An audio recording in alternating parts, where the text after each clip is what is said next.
ओम शांति। आज 21 अगस्त 2023 के बाबा के अनमोल मधुर महावाक्य सुनेंगे। आज की मुरली में बाबा हम बच्चों को इस बेहद की पुरानी दुनिया से वैराग दिलाते हैं। बाबा कहे, बच्चे, ये दुनिया तो धूल छाई हो जाने वाली है, तो इस पुरानी दुनिया में जो धूल में मिलने वाली है उससे दिल क्या लगाना। इसलिए अपने बुद्धि योग को इस पुरानी दुनिया से निकाल दो। दूसरी बात बाबा कहे कि बच्चे, तुम शिव बाबा को याद करते हुए सर्वशक्तिमान बाबा से शक्ति प्राप्त कर सारे विश्व की आत्माओं को शक्ति का दान देना है। जिन आत्माओं के ज्ञान नयन बंद है उन्हें ज्ञान दान दे, उनके नयन को खोलना है।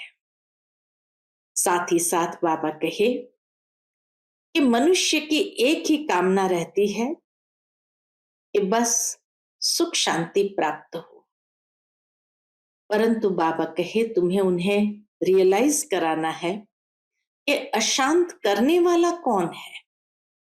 ये 5 विकार ही मनुष्य के जीवन को अशांत कर देता है।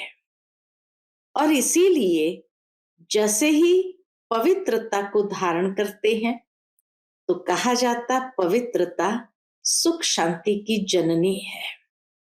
तो बाबा कहे उसी से जीवन में सुख और शांति का अनुभव हो सकता है। तो सुनते हैं आज के बाबा के अनमोल मधुर महावाक्य। ओम शांति। मीठे बच्चे, ये पुरानी दुनिया अब मिट्टी में मिल धूल छाई हो जाएगी। धूल छाई माना धूल में मिट करके एकदम समाप्त हो जाएगी। इसीलिए धूल में मिलने वाली दुनिया से अपना बुद्धि योग निकाल दो।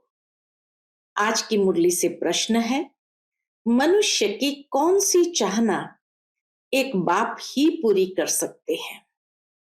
उत्तर, मनुष्य चाहते हैं शांति हो, लेकिन अशांत किसने बनाया है यह नहीं जानते हैं।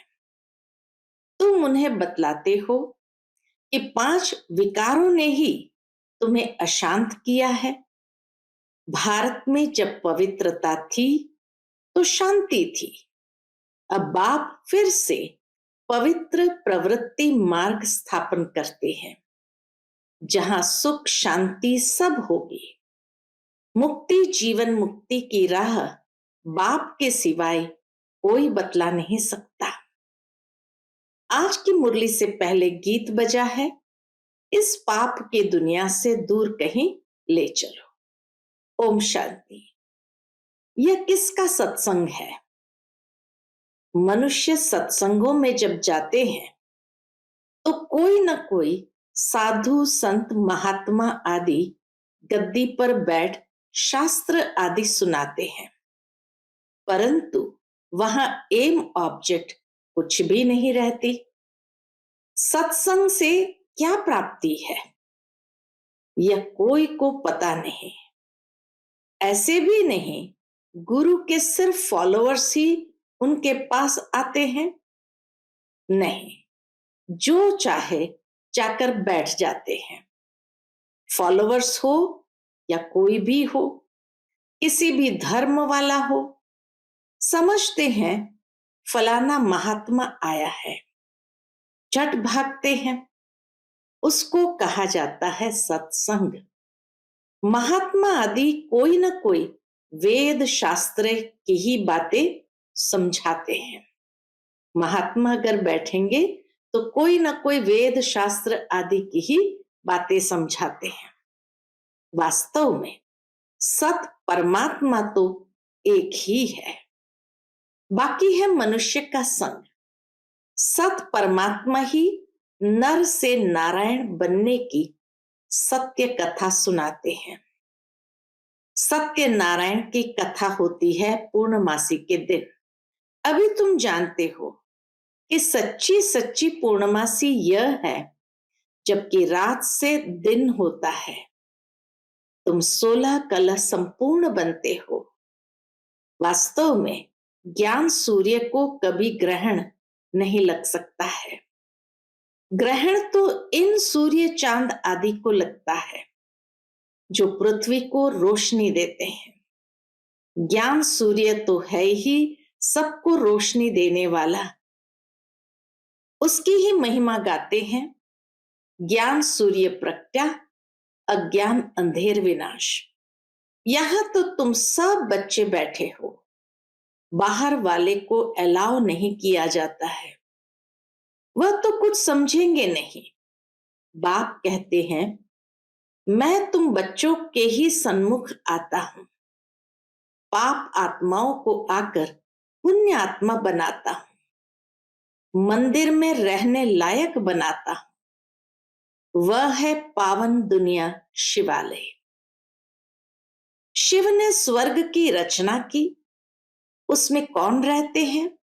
देवी देवताएं, जिन्हों के चित्र मंदिरों में रखते हैं। तुम जानते हो कि 5000 वर्ष पहले ये देवी देवताएं भारत में रहते थे, स्वर्ग में राज्य करते थे। कब राज्य किया, कैसे राज्य पाया, ये दुनिया नहीं जानती। तुम बच्चे जानते हो। वह नई दुनिया थी, ये पुरानी दुनिया है। भारतवासी कहते हैं, नई दुनिया नया भारत हो, वर्ल्ड ऑलमाइटी राज्य हो। आत्मा को बुद्धि में आता है।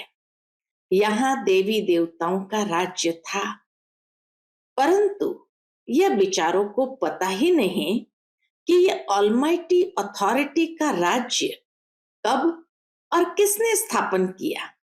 बाबा कहे, ये किसी को भी समझ में नहीं आता है कि वर्ल्ड ऑलमाइटी अथॉरिटी का राज्य कब और किसने स्थापन किया। कोई समय तो था जरूर। जानते हो, भारत सोने की चिड़िया था, तो बाबा कहे, अब तुम किसके संग में बैठे हो? कौन सा महात्मा आया हुआ है? श्री कृष्ण तो नहीं कहेंगे, श्री कृष्ण आया है ये तो नहीं कहेंगे कि भगवान वाच मैं तुम्हें राजयोग सिखलाता हूं। ये श्री कृष्ण की आत्मा तो नहीं कह सकती है। तुम बच्चों की बुद्धि का ताला अब खुल गया है। जानते हो, इतनी सारी पुरानी दुनिया मिट्टी में मिल धुल छाई हो जाएगी। सारी दुनिया ही धूल धूल हो जाएगी। मनुष्य शांति चाहते हैं, परंतु शांति कौन स्थापन कर सकता है? पहले तो पूछा जाता है कि तुमको अशांत किसने किया? कुछ बता नहीं सकते हैं कि इन 5 विकारों ने ही अशांत किया है। भारत में शांति तब थी जबकि पवित्रता थी। पवित्र प्रवृत्ति मार्ग में ही मनुष्य बहुत बहुत सुखी थे। अभी अपवित्र पतित प्रवृत्ति मार्ग हो गया है। निशानियां भी है। मंदिर में देवताओं की महिमा करते हैं। क्या करते हैं? देवताओं के सामने जाकर के, हम नीच पापी है, हम निर्गुण, हारे में कोई गुण नहीं। मनुष्य गाते हैं, परंतु जानते नहीं। जब बाप आते हैं तब बच्चों पर मेहनत करते हैं। बाप आते ही है बच्चों के पास। यहां कोई साधु संत आदि नहीं बैठा है। यह तो देहधारी है। तुम्हारी नजर ऊपर में है। हम शिव बाबा से सुनते हैं, किसी देहधारी तरफ दृष्टि नहीं है।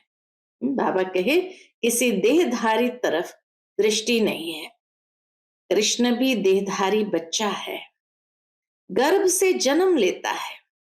हर एक आत्मा को अपनी देह है। शिव बाबा को अपनी देह है नहीं।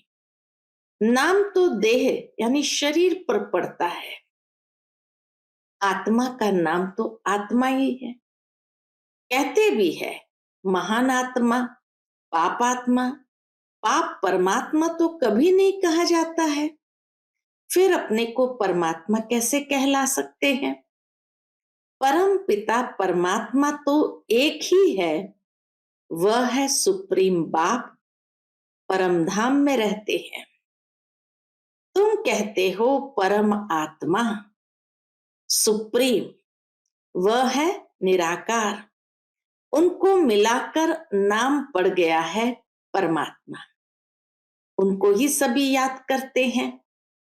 नैनहीन को राह दिखाओ प्रभु, बुद्धि ऊपर चली जाती है परम पिता तरफ, जबकि सब राज बताने वाला वह परम पिता परमात्मा ही है। बाबा कहे जबकि सब राज बताने वाला वह परम पिता परमात्मा ही है। निर्वाण धाम को मुक्ति धाम कहा जाता है। जो जो आत्माएं पहले आती है, कहाँ आती है? वह जीवन मुक्ति में है। चाहे कभी भी आए, लेकिन पहला जन्म तो उनका जीवन मुक्ति का ही रहता है। पीछे फिर जीवन मुक्ति से जीवन बंध में आती है। बच्चे जानते हैं पवित्रता सुख शांति है ही सतयुग में, जबकि एक राज्य होता है, उसको ही अद्वैत राज्य कहा जाता है। फिर द्वैत राज्य अर्थात डेविल का राज्य होता है। पहले तो एक धर्म था, अभी तो अनेकानेक धर्म है।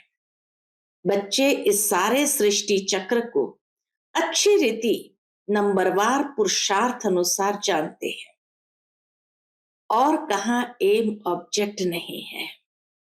तुम बच्चे जानते हो इस झाड़ का बीज रूप परमात्मा ऊपर में है। पहले पहले सतयुग की रचना होती है, फिर सतयुग से त्रेता बनता है। सारी सृष्टि पुरानी तमो प्रधान बननी ही है। सारी सृष्टि पुरानी तमो प्रधान बननी ही है। अब तुम पुरानी दुनिया में हो, नई नहीं कहेंगे, इस दुनिया को नई नहीं कहेंगे। नई सृष्टि तो सतयुग थी, कलयुग को पुरानी सृष्टि कहा जाता है। पुरानी होने में भी टाइम लगता है। पहले नई थी, अब पुरानी है।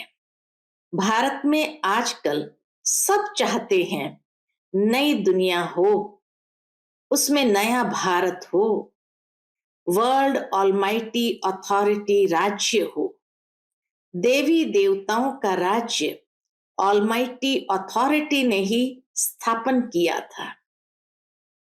उस समय दूसरा कोई राज्य हो न सके। हर एक मनुष्य ऑलमाइटी अथॉरिटी अर्थात ज्ञान का सागर हो न सके। ऑलमाइटी अथॉरिटी ज्ञान का सागर तो एक के लिए ही कहा जाएगा। ज्ञान का सागर, सुख का सागर, यह महिमा एक परमात्मा की ही है। वर्षा भी तुमको उनसे ही मिलता है। बाप खुद कहते हैं कि मैं कल्प कल्प आता हूं, आकर इस भारत को स्वर्ग बनाता हूं। फिर आधा कल्प बाद तुम वह राज्य भाग्य गंवाते हो, माया से हार खा लेते हो। मन से हारने की बात नहीं है। मन तो बिल्कुल घोड़ा बन जाता है। माया मन को उड़ा देती है। माया भी कहती है, क्या कहती है? वाह, हमारी सेना से कोई वहां कैसे जा सकता है? ईश्वर के तरफ कैसे जा सकता है? अच्छे अच्छे महारथियों को भी जीत लेती है। माया जब देखती है, अरे हमारी सेना से वहां गए ईश्वर के तरफ, तो अच्छे अच्छे महारथियों को भी वह जीत लेती है। तुम्हारी माया के साथ युद्ध है, बाकी यह कोई स्थूल हथियारों की लड़ाई की बात नहीं। यह तो माया पर जीत पाने की लड़ाई है। बाकी वह लड़ाइयां तो चलती आई है। पहले तलवारें थी, फिर बंदूकें निकली, अब तो बॉम्ब्स निकले हैं। तो अब तुम बच्चों की बुद्धि में है, हम 100 देवी देवता थे। और सत्संगों में कोई ऐसे नहीं कहेंगे कि हम 100 देवता थे, हमने 84 जन्म लिए, अभी हम पतित बन गए हैं। बाबा कहे और कोई सत्संग में ये रियलाइजेशन ही नहीं है कि अभी हम पतित बन गए हैं, अब फिर पावन बन रहे हैं। तुम भी नयनहीन थे। इन आंखों की बात नहीं है, यह ज्ञान के दिव्य चक्षु की बात है। आत्मा तो अपने बाप को भूल गई है। वास्तव में बात है ज्ञान चक्षु की। तो आत्मा अपने बाप को भूल गई है। सन्यासियों ने तो आत्मा सो परमात्मा कह दिया है। बाप ही आकर तीसरा नेत्र खोलते हैं। वह फिर देवताओं को तीसरा नेत्र दिखाते हैं। जैसे विष्णु को अलंकार दिखाए हैं, वैसे देवताओं को तीसरा नेत्र दे दिया है, परंतु उनको ज्ञान का तीसरा नेत्र तो खुलता नहीं। देवताओं का ज्ञान का तीसरा नेत्र नहीं खुलता। तो बाबा कहे परंतु उनका ज्ञान का तीसरा नेत्र तो खुलता नहीं। सतयुग में अगर यह ज्ञान होता कि हम ऐसे गिरते जाएंगे, फिर हम नरकवासी बन पड़ेंगे, तो राज्य भाग्य की खुशी ही चली जाती। ये नॉलेज अभी ही रहती है। तुम मीठे मीठे सिकिलधे लाडले बच्चे जानते हो कि हम बाबा के पास 5000 वर्ष बाद आए हैं। फिर से क्यों आए हैं? फिर से अपना राज्य भाग्य लेने। फिर 5000 वर्ष बाद हमको आना है। हर 5000 वर्ष बाद हमको बाप के पास आना है। हम ऑल राउंड एक्टर्स हैं। हम 100 देवता बने थे, हम 100 क्षत्रिय बने, अभी हम 100 फिर ब्राह्मण बने हैं। यह ज्ञान किसको नहीं है? गीता पाठशाला माना भगवान की पाठशाला। भगवान उवाच है। उन लोगों ने फिर श्री कृष्ण का नाम डाल दिया है। फिर श्री कृष्ण पर कितने कलंक लगा दिए हैं। कह देते हैं उनको इतने बच्चे थे, इतनी रानियां चुराई, यहां तो तुम सब आप ही भाग कर आए हो। किसी को चुराने की बात ही नहीं है, कोई ने भगाया नहीं। गवर्नमेंट के राज्य में अगर कोई किसको भगाए तो भी केस चल जाए। इन्हों का वंडर हुआ। बाबा कहे आरंभ में इन दादियों का वंडर हुआ। कितने बच्चे आए, भट्ठी बननी थी, बूढ़े जवान बच्चे सब वैरायटी भाग कर आ गए। कोई झाड़ के झाड़ भी आए। झाड़ के झाड़ मानो पूरे परिवार के परिवार आए। तो यहाँ की बात श्री कृष्ण के साथ लगाकर उल्टा सुल्टा लिख दिया है। अखबारों में बड़ी धूमधाम हुई उस समय। फिर अखबारों में बड़ी धूमधाम हुई। अमेरिका के अखबार में भी पढ़ गया कि एक कलकत्ते का जौहरी कहता है कि मुझे 16,108 रानियां चाहिए, अभी 400 मिली है। तो यह सब खेल है। बाबा कहे आरंभ में ये सब खेल हुए, नथिंग न्यू। कल्प बाद फिर भी ऐसा होगा। ऐसे ही तुम्हारी भट्ठी बनेगी। तुम देख रहे हो कैसे स्थापना होती है। तुम मनुष्य से देवता बन रहे हो। जीवन मुक्ति दाता को अपना बनाने से सेकंड में तुम वर्षा पाने के हकदार बनते हो। जीवन मुक्ति दाता को ही अपना बना लिया तो एक सेकंड में वर्षा पाने के हकदार बनते हो। जनक को भी सेकंड में साक्षात्कार हुआ। कहते भी है हमको जनक मिसल ज्ञान दो। जनक ने तो त्रेता में राजाई पाई। बाबा ने पहले पहले समझाया, अभी तुम बच्चों की बुद्धि में है कि हमारे सामने कौन बैठा है। शिव के मंदिर के आगे बैल रख दिया है, बैल पर तो मनुष्य बैठेगा, निराकार शिव कैसे बैठेंगे? तो फिर शंकर को बिठा दिया है। कुछ भी समझते नहीं। गीत में भी सुना कि नयनहीन को राह दिखाओ, सब बुद्धिहीन अंधे हैं, प्रजा का प्रजा पर राज्य है। आगे राज्य राजा चलाते थे, कोई कड़ा विक्रम करते थे तो राजा फैसला करते थे। अभी तो प्रजा का प्रजा पर राज्य है, एक दो के ऊपर जज है। वंडर है ना, यह बेहद का नाटक है। यह तुम जानते हो और कोई कह ना सके। जो मिसल ये ड्रामा चलता ही रहता है, टिक टिक होती ही रहती है, दुनिया का चक्र फिरता ही रहता है। यह वर्ल्ड की हिस्ट्री ज्योग्राफी कोई नहीं जानते।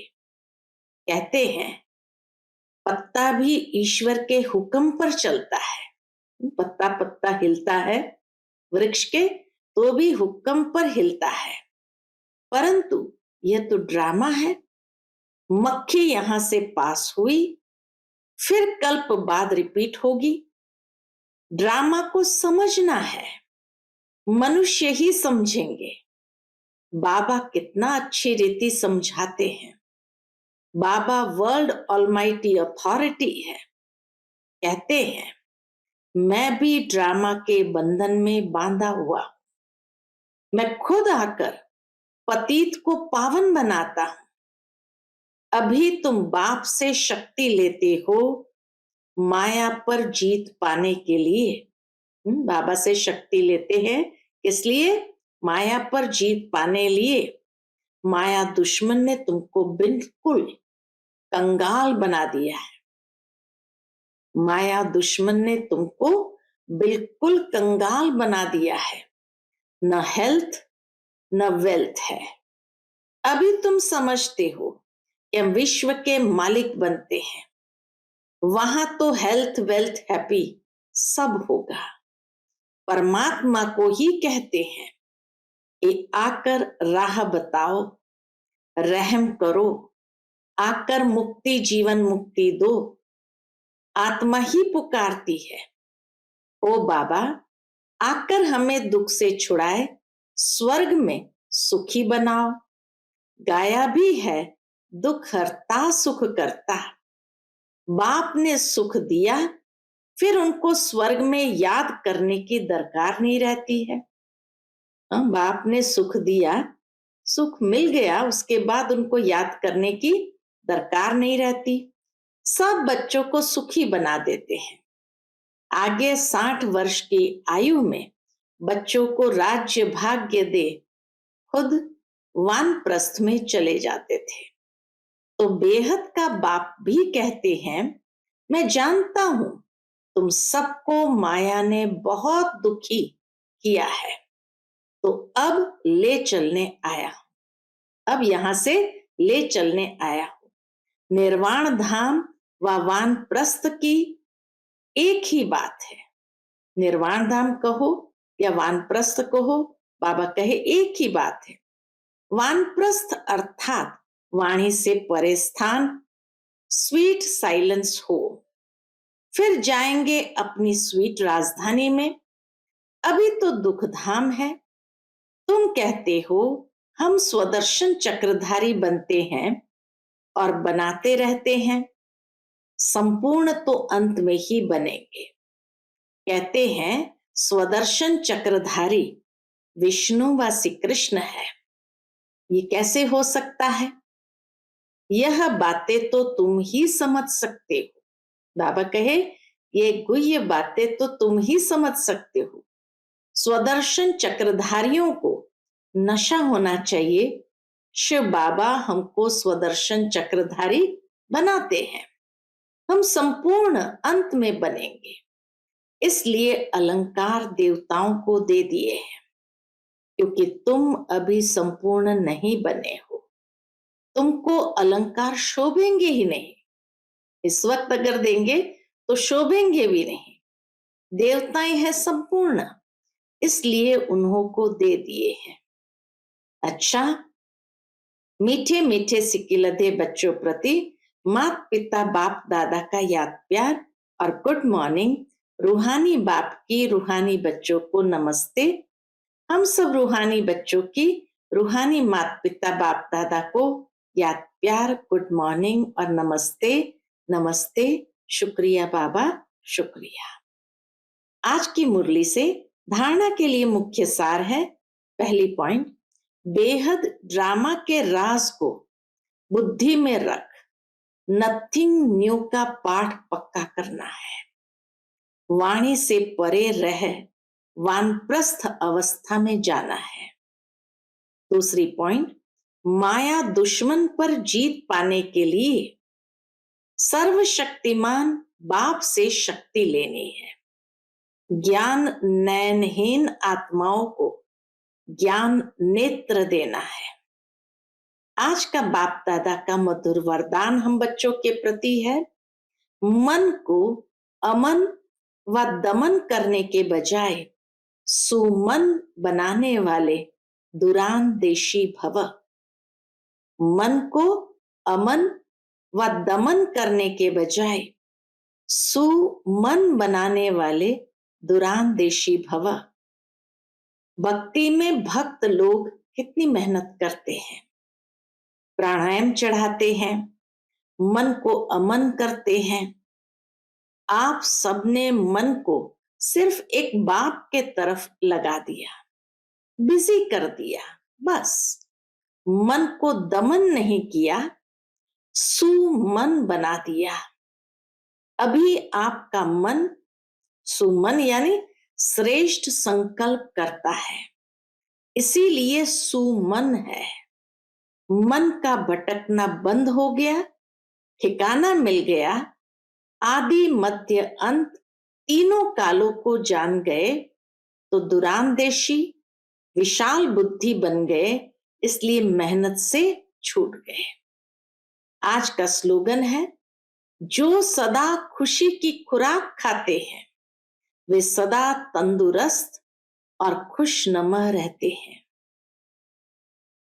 जो सदा खुशी की खुराक खाते हैं वे सदा तंदुरुस्त और खुशनुमा रहते हैं। अच्छा, Om Shanti. Click here to like, subscribe and press the bell icon to stay updated with our latest videos.